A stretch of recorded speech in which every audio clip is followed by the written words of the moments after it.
I have several doctors and dentists almost every week that ask me, Jeff, can I invest in real estate using my retirement accounts? And the answer is yes. I've done it. There's many other people who've done it. And today we have the expert out there that's going to teach us exactly how to do it, what we need to do step by step. So welcome to the show, attorney, Mr. Mat Sorensen. Thank you so much, Dr. Jeff. Happy to be here, especially on this topic. This is what I do love to talk about. I've helped 10,000 plus clients use their IRA or 401k dollars to invest in quote unquote alternative assets, real estate being the most common. And it's what I do with my own retirement account too. I've invested in real estate, from rentals to private money lending on real estate to syndications in real estate deals. And those are all things that your IRA or 401k can own. So happy to always teach on that topic. And thanks so much for having me. Yeah. So when you got out of law school, kind of walk me through your journey. What did you do? What sort of thing that eventually led you to doing this type of work? So I got out of law school. I worked at a big corporation as corporate legal counsel, got bored out of my mind writing the same contracts every day. And then then I became a prosecutor for a year because I wanted to do the whole Law and Order thing. That was the best job ever, by the way. I went to court every day, did jury trials. I was 24 years old doing like felony criminal jury trials. It was the best, but I made 50 grand a year and I'd go broke doing that job. So I went into private practice, and my law firm partner now was basically a solo practitioner doing business and tax stuff. And we just started working together. We eventually became 50-50 partners. And this is way back in 2008. But at that time, we'd have clients that would come in and ask the question that you have many doctors that ask you, can I buy real estate with a retirement account? And we'd have clients. We actually had a lot of real estate clients in our law firm. And they wanted to know how they could do that. And they'd heard about it, but no one really knew what to do. At that time, you'd go on the internet and there was like very sparse information, if anything. In fact, there was more information saying you can't do it, but it was all wrong. And then the information that did say you could do it was very like confusing and didn't make sense. And so I decided I'm just going to like pave the path and figure out how to do it. So what really happened is over the next 5 years, I just had clients ask me like specific questions. How do I do this? How do I do a real estate development? How do I raise money to do a real estate deal? How do I buy a rental? How do I partner with someone else on a deal with my IRA? And all these questions turned into my book, which is the Self-Directed IRA Handbook, is the #1 book in the field. All my competitors use it to train their employees. The National Association in our space uses the book. Government regulators use the book. Like, it's the book in the field. But it really became from just clients paying for my time to go research and chase down, how can I do this? And so I just kind of loved the topic, honestly. And I knew that there was so much money in retirement accounts that selfishly for me as a lawyer would be a good area to be. And so, because right now, and if you think about this, there is $38 trillion in US retirement accounts, right? Wow. That's just where most Americans have been told to save. And when you talk about their investable dollars and where they have it, it's in their IRAs and 401ks and other retirement accounts.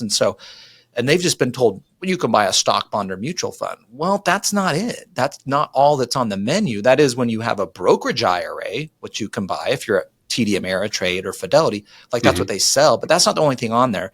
And so I just kind of got a niche in that area, became the guy, wrote the book, spoke all over the industry, ended up representing like half of the companies in the space as their lawyer. And then I ended up realizing none of them were very good at it. I hate to say it. And so I started my own company, Directed IRA, at the end of 2018. And we're now the fastest growing, have $1 billion in assets. And so now we handle the accounts. I still have my law firm. We provide advice, tax and legal business planning for entrepreneurs, investors, high income individuals. And we have our self-directed IRA company, Directed IRA, where we're setting up, like last month, we set up 750 new accounts alone just last month. Wow. So that's the Reader's Digest version of it.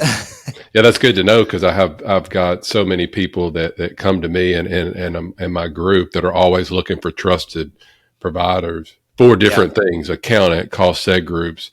So now we'll have somebody for self-directed IRAs and accounts. That's awesome. I've got so many questions, but I don't want to just bombard you. So first, let me ask you, real estate, was there something when you got out of law school that like for me, I hurt my wrist and it's kind of hard to treat patients without hands, right? So that's what eventually drove me to finding out extra streams of income, passive income, real estate.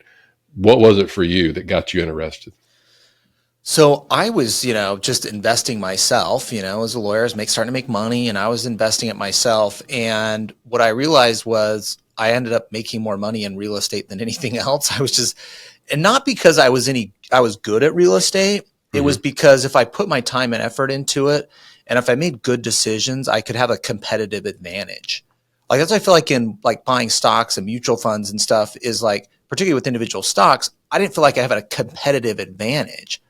And whereas in a mutual fund is basically just, it's over diversified. There's no way you're going to do well. You're just going to go up and down with the market. And so how do I do well and so to speak, kind of beat the market, or at least like the S&P 500 fund?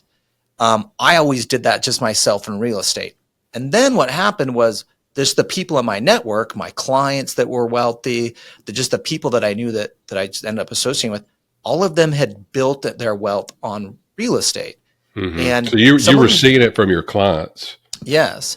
Okay. Yeah. And they were doing it in different ways. And I always say this, I think, one of the things that was nice too, is we do estate planning in our law firm. And so I would get to see people's assets when they're in their 50s or so. And they're like, all right, let's finally get our estate plan together. We got to do this.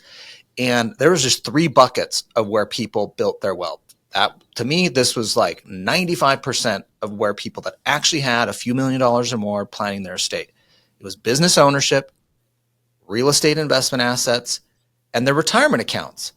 Now, some people can use their retirement accounts to also invest in real estate, but like me, myself, I buy real estate outside my retirement account. I have a lot of properties outside my retirement account, but also in my retirement account, my IRA and my 401k, I own real estate just because I believe in it better as an asset. And I feel like I can pick individual properties and deals that perform better than if I was just in a mutual fund or generally in the stock market. So that's kind of what led me to it.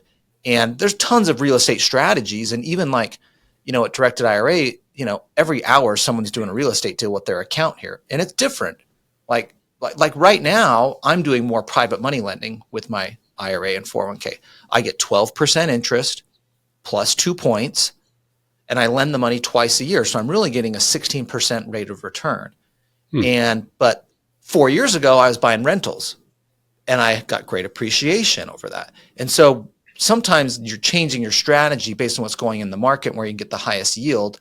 And there's other things. I'm doing syndications now too and other people's deals. But so there's lots of different ways to do it. And I think a good real estate investor knows the different strategies. Obviously, some real estate can be cyclical sometimes in different markets in particular. So you got to pay attention to that, like Phoenix can be where I'm at. So anyways, that's what led me down. I just love real estate, and I've spent time to kind of learn it and also have a network of people that I understand that do real estate deals, that are looking for deals, that we talk about deals more than like what mutual fund to buy. Yeah, there's a guy here that he owns pharmacies. And he told me kind of similar to you. He said he has a financial guy or whatever, I think in Texas, that has told him and said, hey, look, I'm looking at all these clients, these like multi-million dollar clients, like they're all in real estate. And that's what eventually got him into real estate. Now let's shift gears a little bit. If sometimes people, we take this for granted because we talk about this all the time, but for people out there that are like, okay, well, I've got an IRA. What's the difference between an IRA traditional and like a self-directed IRA? Can you explain that to them? Yeah. So really a self-directed IRA, what that means, and that's kind of a made up word, by the way, this is not like in the tax code or, IRS publications, but what a self-directed IRA really is, a truly self-directed IRA is an IRA that can invest in any asset allowed by law. And so when you look at the rules for what can an IRA own, there's only 3 things an IRA cannot own: collectibles, like collectible cars, wine collections, art, stuff like that's restricted. Life insurance, you can't own life insurance with an IRA, and then S corporation stock. That's it. Everything else that's an investment asset, is fair game. Now, you can't buy real estate in your IRA to live on and have personal use. It has to be an investment asset. And so that's what a self-directed IRA is. I mean, we have clients' IRAs that own single family rentals. They own commercial real estate. They're partnered in an LLC with 3 or 4 other people doing a small multifamily deal. They're invested in a big syndication for a 100-unit deal with 50 other people. They're doing private money lending their money to other real estate investors. They're buying raw land. They're doing development stuff. I mean, we got clients all over the real estate spectrum doing investments with their IRA. Now, the problem is, and this is what happens, a lot of people are like, all right, Matt, I listened to you and Dr. Jeff, and I heard my IRA can buy real estate. So I called up Fidelity and I said, I want to buy real estate with my IRA. And they said, I can't do it. Or they said, well, I could buy this publicly traded REIT. Well, when they say you can't buy real estate in your IRA at Fidelity, that's not because your IRA can't own real estate. That's because your Fidelity IRA can't do it, right? So Fidelity is a broker-dealer. TD Ameritrade's a broker-dealer.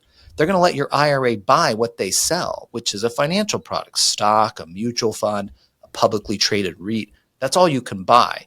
And so you just need to move your account. So if you got an IRA at Fidelity and you're like, well, I've got 500 grand in that account. I want to do a real estate deal for 300.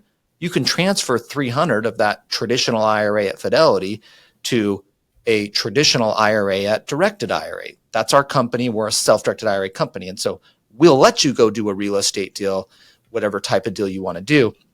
And there's no tax. It's still an IRA. It's just like you went from Charles Schwab to Fidelity. You've just changed the provider of the account. There's no penalty, no tax.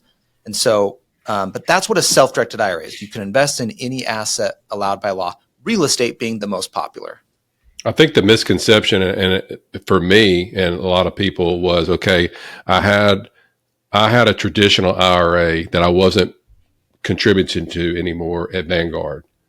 Yeah. And what my thinking was, okay, because I wanted to invest in a syndication with it. Mm-hmm. And I said, okay, I sat down with the sponsor and kind of walked him through it. And I'm thinking I had to sell the mutual funds and that sort of thing, then go open up a, quote, self-directed IRA over here. But what you're saying is you can just go directly from Fidelity or whatever.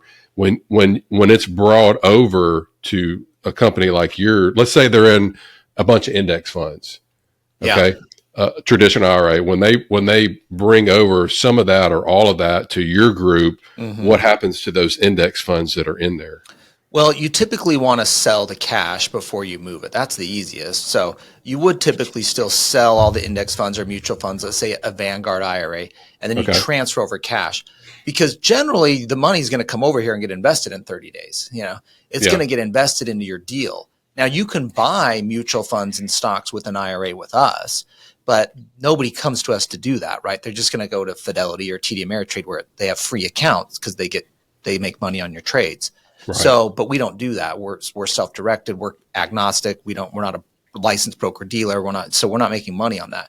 So, but most people come to us because they have a deal. And so if you're like, well, I want to self-direct, it's like, all right, open an account when you have a deal or when you're ready to start looking. A lot of clients too will be like, all right, well, I'm going to start looking for a deal. I got 500K over here at my Vanguard IRA, but I'm going to start looking for a deal, but I want to stay invested. And so a lot of times they'll just bring over like 10 grand or 20 grand. They'll open the account with us, get it funded. So if they find a deal, they can immediately go get it under contract or put earnest money down or whatever it may be. And then before they close on that deal in 30 days or whatever it may be, they transfer over the rest of the money. They sell out the stocks or index funds. So sometimes if someone's like looking, not ready, it's a good idea to get the account open, get it funded a little bit, and then you can still look. Or we do have clients that just send everything over and then they just buy the stocks and mutual funds here while they're waiting, and then we sell them. And that's actually like my account right now. I'm actually going into a new real estate deal. Actually, it's a bigger syndicated deal, but I'm going into it's a deal. So I'm going into that deal maybe today. I might do it on Tuesday. It'll depend on when I get the wire out. But I was in some stocks and mutual funds in between because I'd sold a real estate deal prior, and now my cash was just sitting there. So I bought some stocks and mutual funds in the meantime, and now I'm selling out of those because I'm going into the next deal. So you have a lot of options on how to do that.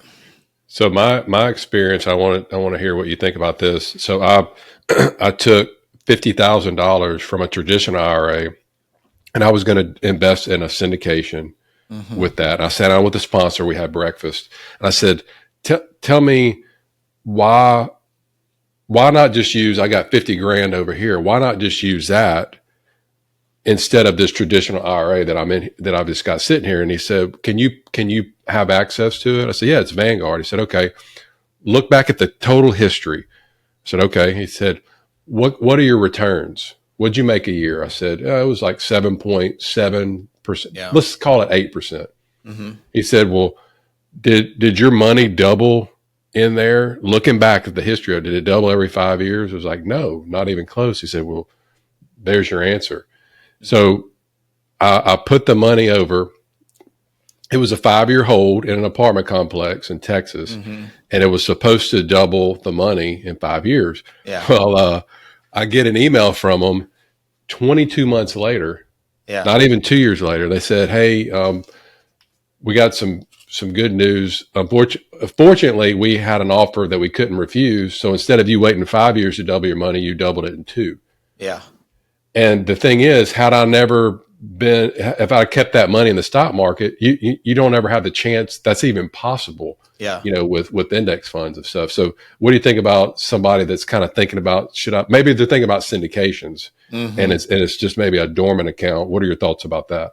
Yeah, I mean, that's the perfect example of why you should do it. And that sponsor raising that money gave the exact answer that I give, which is look at your retirement account and what have you got in the past? Because a lot of people are like, "Well, Matt, why don't I just invest in real estate personally? Because I'll take all the tax write-offs personally. And if I invest with my IRA doesn't pay tax, but I don't get to take the losses to offset my other income or, whatever." And they get a lot hung up on the taxes. And I'm like, guys, I'm not saying buy real estate in your IRA instead of buy real estate personally. I'm just saying buy real estate in your IRA and buy real estate personally if you believe in real estate, like if you're a real estate person like I am. And so if you have money in a retirement account, like people that have $38 trillion, we all have a little slice of that 38 trillion. And you're like, "Well, should I invest my IRA in real estate?" "Well, it'd be better if I invested personal funds." Okay. What's happening to that 50 grand? Like your example, like what has it done over the past 5 years, 10 years? And if you can increase that rate of return, then why would you not invest in real estate with that account? Stay in a mutual fund, and get smaller returns. I mean, the goal of a retirement account is to have the biggest account possible when we reach retirement plan age, right? I mean, that's the goal. We want to be as big as possible. And so I want to invest it in the things that I think are going to drive the greatest return. And so that's what I think a smart real estate investor is looking for, a smart investor in general, is getting a higher yield. Now, that's harder to do in the stock market, actually. Sometimes people are like, "Well, Matt, self-directing's hard. I can't just click in some ticker and push a button." Yeah, like buying stocks on a brokerage account is easy. It is a little more work with a self-directed IRA because you got to go find the deals. But it's easier to find deals that can beat a 7% or 8% return. It's easier to quote unquote beat the market with a self-directed IRA because there are opportunities like that. When you're competing with Wall Street in your brokerage IRA, it's very hard to beat the market, actually. And so I think that's exactly the way everyone should look at it, regardless of whether they're investing in real estate or they're investing in private equity or small businesses or some of these other things clients do with their IRA. Really, at the end of the day, you should be looking at and asking the question that sponsor said to you: what is the rate of return? How is your money going to grow? And that's where you should be looking to invest your IRA. Staying with the syndication topic, let's say somebody invests in a syndication in a self-directed IRA with you guys. How does typically they'll get a monthly or maybe a quarterly distribution. How does that work? Does it taxed, or does it go stay in there? Because typically if you're in a syndication outside of a retirement account, let's say you're getting $500 every quarter, it would come back to us. So how does that work with a self-directed account? Good question. So when your IRA buys real estate, whether it's buying a rental itself or it's invested in a syndication with other people, when there's income coming in, right, and there's cash flow after expenses, that money goes to the IRA. So if I got a rental, and it's cash flowing and the income's coming in from the rent, the IRA is paying the expenses, then the balance goes to my IRA and there's no tax. It's not hitting your 1040 because your IRA doesn't hit your 1040. It's not on your personal tax return. Just think of your IRA getting a dividend from a mutual fund, right? It just goes to the IRA. When you're in a syndication, it's the same thing. That cash flow is coming through. It goes to your IRA and it's building up a cash balance in the IRA, and you can make other investments with it. But what you'll get is a K1 from the syndication for the IRA. Now, make sure you do that right. There are people that mess this up. They put their social on it, and the K1 goes to them personally, and the IRS is like, all right, how come this isn't on your tax return? So you got to make sure when you're subscribing and doing the syndication that you do it right, that it's in the name of your IRA. Our team will help when you set up a self-directed IRA with us. You go to directedira.com. That's where we can open your account, get it funded. And then our investments team will make sure the subscription documents on a syndication are done right. And then we want to list the IRA custodians. Actually, our custodian reporting EIN is what's listed for your account. So it's not hitting your 1040. It's not going onto your social. And then that income just goes to your IRA and it's building up that cash to go buy the next deal or next property. Or if you're in retirement plan age, let's say you're 59 and a half, you start taking distributions from the account, right? That you can live on. Now, if it's a traditional, you'll pay taxes, you're pulling distributions. If it's Roth, you'll be pulling it out and it comes out tax-free, of course. So those little difference between traditional and Roth, but that's how it works for real estate. And particularly in a syndication, it's going to be a K1, but it's going to your IRA custodians reporting EIN. And don't go get your own EIN. This is another mistake people make. IRAs can actually go get their own EIN, but you only do it if you have to pay a tax called UBIT. Don't get an EIN for your IRA unless you're going to file that return. So just use your custodian's reporting EIN. Call your custodian, if or us, we'll definitely help you with it. It's on our forms too. Speaking of taxes, are there any particular tax benefits of investing in a self-directed IRA? Yeah, I mean, one of the nice things about a self-directed IRA or just an IRA in general is when you're making money, right, you're not paying taxes to the IRS. Let's say you bought a piece of real estate and you flip it in a year, right? You got, you bought it for 200 grand and you sell it for 300 grand, and so you have $100,000 gain. Well, if I did that personally, I owned it over a year, I get long-term capital gains rate of 20%, and maybe I get a 5%. I'm in a state that has a 5% state income tax rate. So I made 100 grand, but I really only kept 75,000 because 25 grand went to the IRS. Well, now I'm only reinvesting 75,000 of gain. When you're using an IRA and you buy the property for 200, you sell it for 300, that whole 300 goes back to the IRA. That 100,000 of gain, every penny of that gets to be reinvested. And so when you think of retirement accounts, which get to invest over a 20-year, 30-year cycle, depending on your age and when you start putting money in it, the fact that when you make money, you don't have to send anything to the IRS and every penny gets to reinvest is significant in the amount of returns you're going to have and all the compounding that happens over 10, 20-year cycles. And so it's a pretty significant difference on keeping that money reinvested and not having to pay the IRS as you're building it up. So that's a huge benefit. And that's one of the reasons people invest in IRAs and 401ks in general, is just that you don't have to pay the IRS. You get to build the account. Every penny gets to be reinvested and reinvested. Now, we love the Roth accounts in particular because when you hit retirement, that money comes out totally tax-free, right? And so if it's a traditional, sure, I got to grow the balance of it and I don't have to pay taxes, I'm building it. But when I pull money out of that traditional IRA in retirement, I take that into income. Now, maybe your job making money, you might be a high income earner or own a business, and that's gone now in retirement. So you're in a lower tax bracket, so it doesn't hurt as much to pull it out from a traditional. But that's the difference of the traditional and Roth. So you will have a tax day later on the traditional accounts. But everybody, regardless of account type, no taxes, you're building and growing the account. We buy several mobile home parks, RV parks, things like that, where we have to go out and get a loan. And just like if you bought an Airbnb or something like that. So if somebody's buying property with an IRA, self-directed IRA, and they're taking out a loan and, putting a down payment for taking out a loan, how does that work in the IRA? Yeah, there's two things you need to know when you get debt with an IRA. The first thing is the loan needs to be what's called a non-recourse loan. So what a non-recourse loan means is the bank will lend the IRA money, And in the event of default of the IRA, the bank says, we'll foreclose and take the asset back to pay what we're owed on the loan. But we won't go after the IRA. We won't go after the IRA owner. The IRA owner doesn't guarantee the loan. It's solely a loan on the asset that the IRA owns. That's called a non-recourse loan. It's required to comply with retirement account rules that you do that. If you go to directedira.com, we have a list of banks that do non-recourse loans. There's a couple banks that have departments of 20 lenders. This is all they do, is just do loans in this industry. Now, you need to put about 30% down to 40% down to get those loans. This is not like 10 or 20% down. So you're going to put 30 to 40 down to get those types of loans.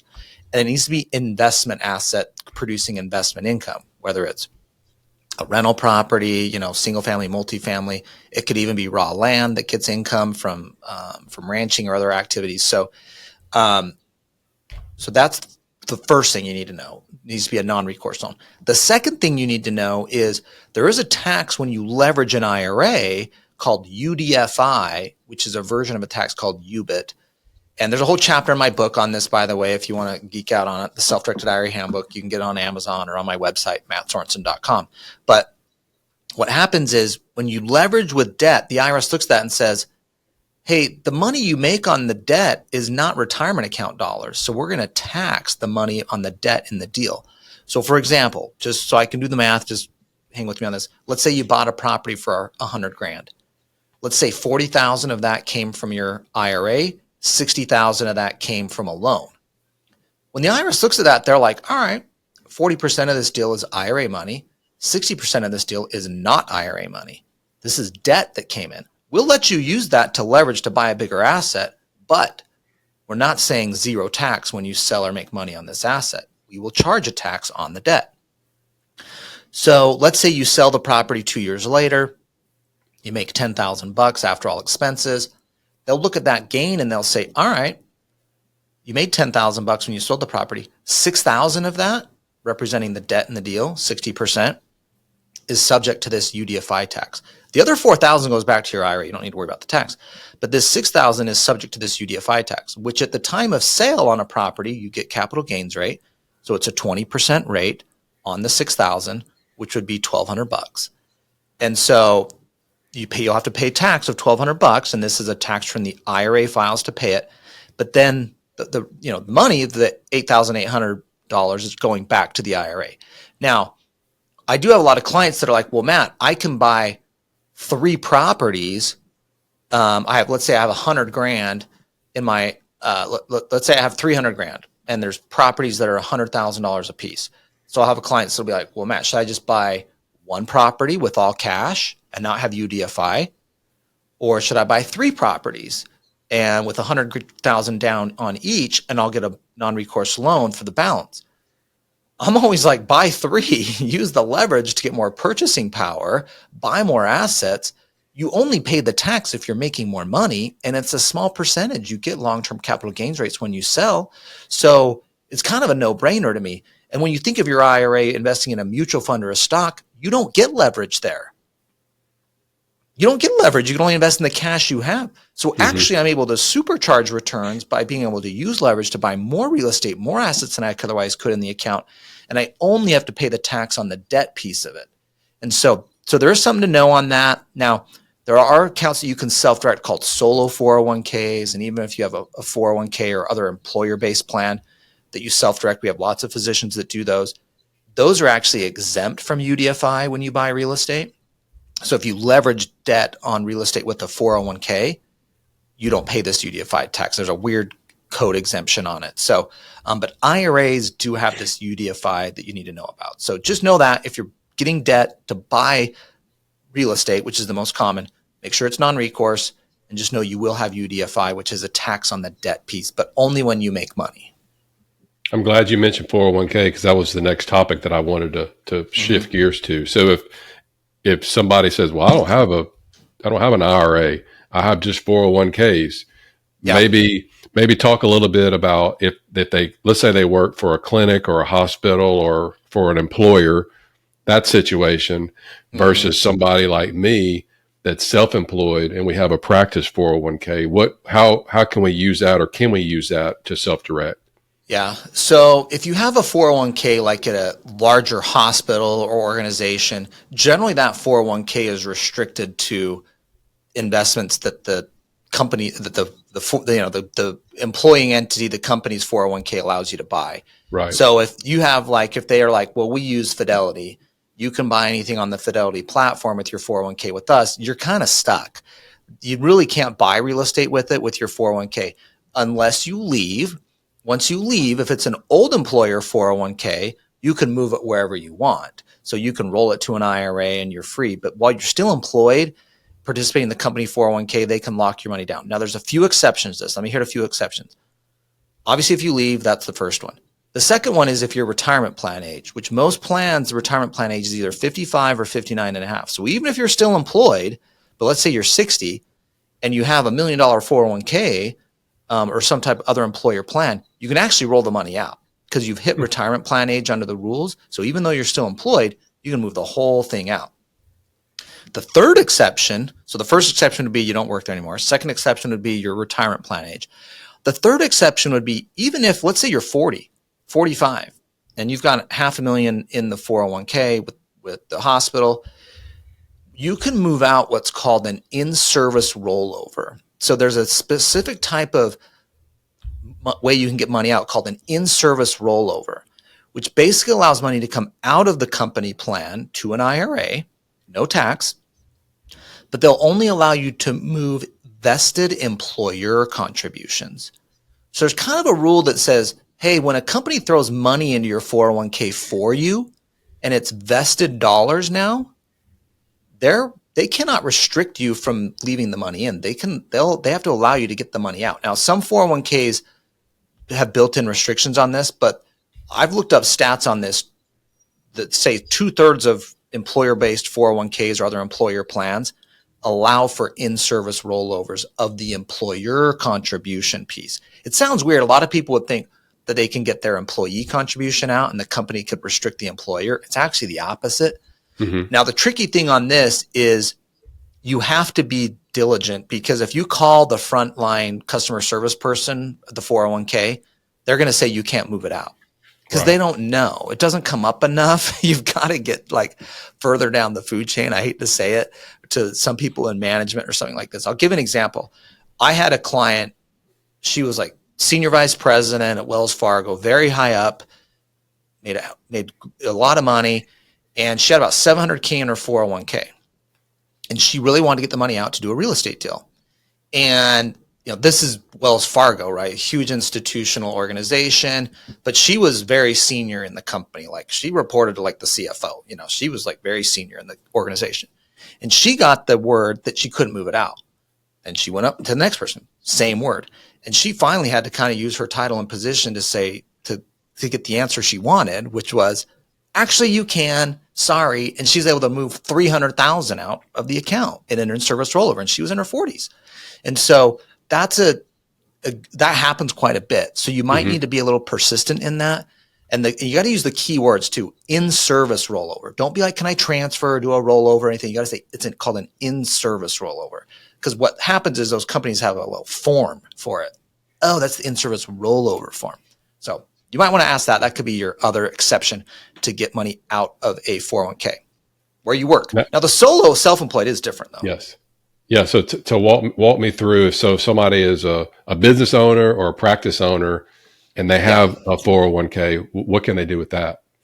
So the easiest would be, because let me break these because even in particularly in healthcare, we have a lot of clients that are like self-employed, no employees.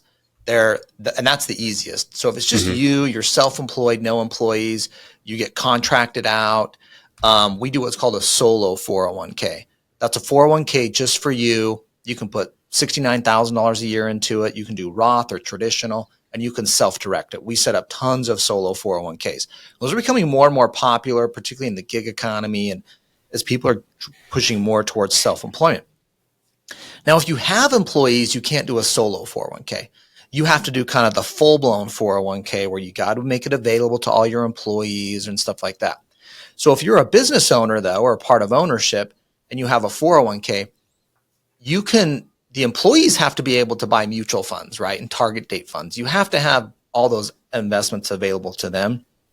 But as long as the plan allows for participant directed investments, which most 401ks do, you can allow the plan, and this takes some work, you can allow the plan to make what are called outside investments. Sometimes people call these open architecture 401ks. And if you do an outside investment, you can send the money from the 401k to a custodial account like we have at Directed Trust Company. We do these. And then that 401k account gets separately invested into quote unquote alternative assets. So like actually our law firm has a 401k account, has a 401k plan. Most of the employees, even the lawyers and paralegals, they all just want to buy mutual funds and stocks. Some of them want to buy real estate like me. And so I do what's called an outside investment. I send money we actually use Nationwide at our law firm's 401k, which is where everybody's money's at if you're buying a target date fund or a mutual fund.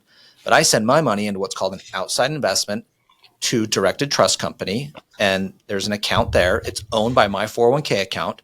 And then my 401k account goes and buys the real estate or alternative assets.